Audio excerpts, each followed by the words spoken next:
The Supreme Court could decide another landmark case involving gay rights and religious beliefs this session. For example, does a website designer in Colorado have the right to refuse service to members of the gay community because it goes against their faith beliefs? So as attorney Alexis Gardner is here to tell us there are a lot of different ways the Supreme Court could go deciding on this case whenever the decision comes down. Good morning, Alexis. Good morning, Dave. So let's get right to it. The case we're talking about, 303 Creative LLC versus Alexis. 303 Creative is what we're calling it. What's going on here? So essentially, she's a website designer who lives in Colorado and is saying, am I going to be fined, and is that fair if I decide not to create a website for a same-sex couple?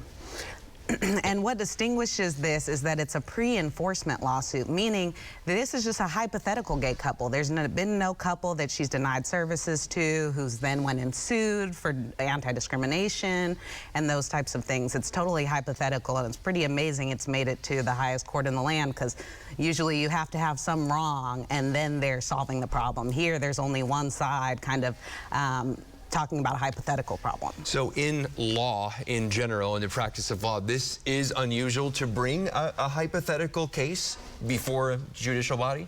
Absolutely. So you have to have what's called standing, meaning you were a person who was affected by this, and then it has to ripen, meaning you have to go adjudicate it through the lower courts, and it has to be decided in order for the highest court in the land to say, okay, let's parse this apart and see what happened, if everything is by the law or not. So yes, this is huge.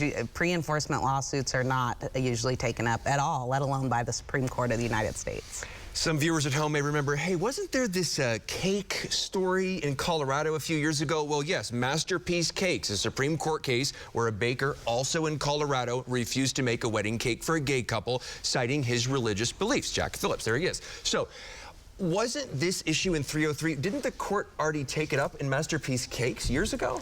Well, so the court, it actually was brought up. However, they never decided the issue. The Supreme Court did not decide it back then. No, they didn't. So in Masterpiece Cakes, right, it was a gay couple who wanted a cake made. He said, this is my artistic expression, and I don't have to use it to advocate or express something that I don't believe in.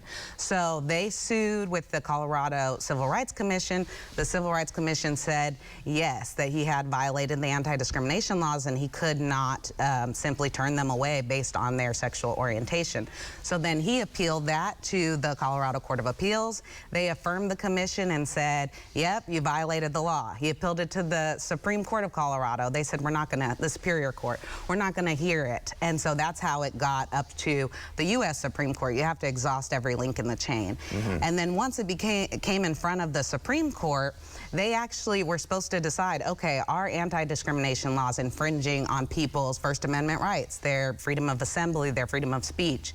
But they never decided it. They said, actually, he didn't get a fair hearing in front of the commission. They took it back to the commission and kind of on a technicality did not decide the bigger issue. So at the commission, they had likened some of his positions to say, you know, religious preference was used to perpetuate slavery and the Holocaust. And so they said, hold on, this is a neutral governing body. You cannot treat his religion with animosity or hostility, because then you're just doing to him what the gay couple is saying he did to them and discriminate against them. So they didn't really come down in his favor and saying, okay, you don't have to make them the cake. They just said, you get to have another hearing in front of the commission. So the commission could still decide the same way.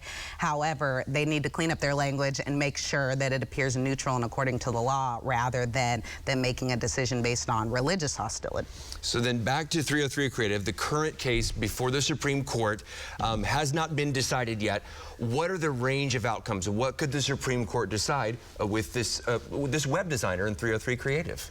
Well, it brings up a lot of questions. Hopefully they'll decide the actual issue that Masterpiece Cakes was trying to get to. But you know, we'll see. Like they didn't last time, we don't know.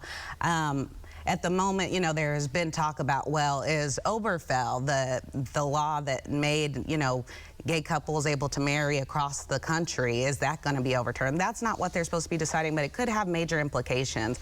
And the Supreme Court's going to have to grapple with, well, if someone's religiously held beliefs tell them that they shouldn't make cakes for Muslims, or and what about your artistic expression? How far does that go? If making a cake is your artistic expression, what about being a cook?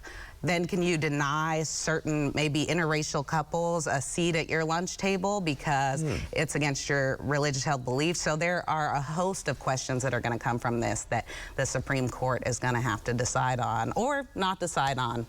We will see what happens. Alexis, Gardner, attorney, thank you so much for your time and all your research on this subject. We appreciate it. Thank you, Dave. A boy on vacation to Florida makes the catch of a lifetime. How long it took to reel in a 700-pounder, a shark.